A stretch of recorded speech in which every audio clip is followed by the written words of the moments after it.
G'day, welcome back. Please hit the subscribe button below. And yay, 100 subscribers. Whoa, what an achievement, eh? Wow. Yeah, I want to start something new on this channel. Revolves around Apple Music. As you can see from past videos, I've been doing a lot of videos on Apple Music. But since I've been playing around with it, I've discovered a lot of albums that I used to listen to back in the probably mid-90s to late 90s, which I haven't heard for a long time. Mainly due to the fact that I had all these on CD. I've sold all my CD collection a couple of years ago now. Probably a regretful sale, but sometimes we've got to do these things. And you find a lot of the music from that era, from probably any time during the 90s through to the 2000s, will probably never get released again on a physical format, and especially vinyl. Now that vinyl's sort of taken off, a lot of this stuff has been forgotten about. The big albums, the big selling albums will get re-released over and over again, but something like this you probably won't see ever. And this is where Apple Music comes into play, and other streaming services too, but I just find Apple Music I found better for the sort of rare, hard to get sort of stuff. But so just a bit of a background on what sort of music I like. I'm mainly into, I'll go back to my library so you can sort of see. I haven't got everything in my library yet, but it's more of the probably early 80s, well probably mid 80s I started really getting serious about music. That's when I sort of started buying my own music, was the late 80s, around about 88, 89, when I got my first job. Probably the big albums then, the big albums on the radio was, for me anyway, Def Leppard. Once I heard Def Leppard, I went out and bought Hysteria, of course. And that was even before it really broke big in Australia. But from that, just the ball started rolling. So then I got into all the glam, I think called it glam metal or hair metal back then. But I was always drawn to the better glam metal, hair metal, which had the better musicians. For example, Rat had Warren DeMartini on guitar, which is, he was well known for being a better musician. And then Great White, White Lion. The ball rolls on from there. And then I picked up a album, would have been probably 88, just by chance, Queensryche, Operation Mindcrime. I'm sure we've all heard of that one if you're into that same sort of music I'm into. So that was classed as, I didn't know at the time, but music defined as progressive metal. Of course, Operation Mindcrime being the big concept album, still really highly regarded, even by today's standards. So then you can see Fate's Warning, Dream Theater, and then from that I got into progressive rock. Eklund was a big one that I picked up. So scroll down, Frequency Drift, then the melodic rock, like Giant, the power metal, Gamma Ray, Hackett, and the classic rock, Heart. So you get a fair idea of what sort of stuff I'm into. Even I enjoy good quality pop music like Janet Jackson. Her Control album's sensational. If it's really well produced, I'm all over it. And Jellyfish, I've only just got sort of into Jellyfish over the past couple of months. Probably that was from actually Mike Portnoy from Dream Theater. He was on a channel.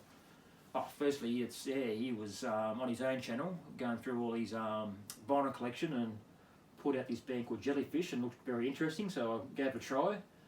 I believe it's power pop is the genre. Very high quality musicianship and production's top notch, excellent. Madonna, I love the True Blue album, especially the song Live to Tell. Metal Church, Megadeth, Mystery, good Canadian prog rock band. No, Satellite, that's not the actual right cover there, but this is a very good, they call it neo-progressive rock, Polish band. If you can get this album, I might review this one later on, so I won't go too deep into it, but that's an incredible album. Yeah, Shadow Gallery. You know, as you can see, it's pretty clear what I'm into there. But today I want to look at Eternity X. Now, this is a band I discovered, just trying to think. We'll go more by Eternity X, get their bio up. So, yeah, it would have been 97 when this was released. As I said, this was when the internet first opened up in a big way. This is where, because I lived in Australia, so actually it was cheaper back then, not now. It was cheaper to, say, buy 5 up to 10 CDs from United States and get them shipped over for about $5 shipping, and it was much cheaper than actually going to a local store. So of course this opened up my whole world, and then back then in '97, when the internet was a bit more user friendly, where sort of actual real fans could be on there and recommend albums and artists, just from bands like Dream Theater and Fates Warning and Queensryche. Somehow this name came up, so I thought, yep, give it a try. So I purchased The Edge. As you can see there, the track's there. Now, how would I describe this? Definitely, I know a lot of progressive metal these days gets compared to the Queensryche. It's probably a bit of an easy thing to do, but in this case, it is an easy thing to do because, especially this album, if you like Up Mindcrime, then you'll love this one. It's bombastic, it's melodic at the same time. It is a concept album. Don't ask me what it's about, because I don't really care, to be honest with you, what the concept albums are about, as long as they're all good songs and they blend into each other, and there is a story there. But yeah, I don't look too deep into it. But yeah, all these songs are one song after the other. It just gets better and better. You know, they've got the Edge introduction that really sets the whole thing up. Fly Away is just a great melodic track that takes you away. You could sing along to the lyrics of this, no worries at all. Then it gets a bit dark and heavy with the Confession. There's some weird chanting on one of these songs. I can't remember what it is. I think it is the Confession. A bit of the singer does some weird sort of chanting at the end of it. It's a bit off-putting. I think I've even read an interview where Keith Sedano, his name is, he even said that he wished he didn't put that on the album or do something different there. But apart from that, a cracker of an album. It just gets better and better as it goes on, to be honest with you. A very easy listen. As I said, it's a bit of a lost gem. If you didn't really know that it existed back then, it'd be pretty hard to find now. But thanks to Apple Music, I discovered it once again.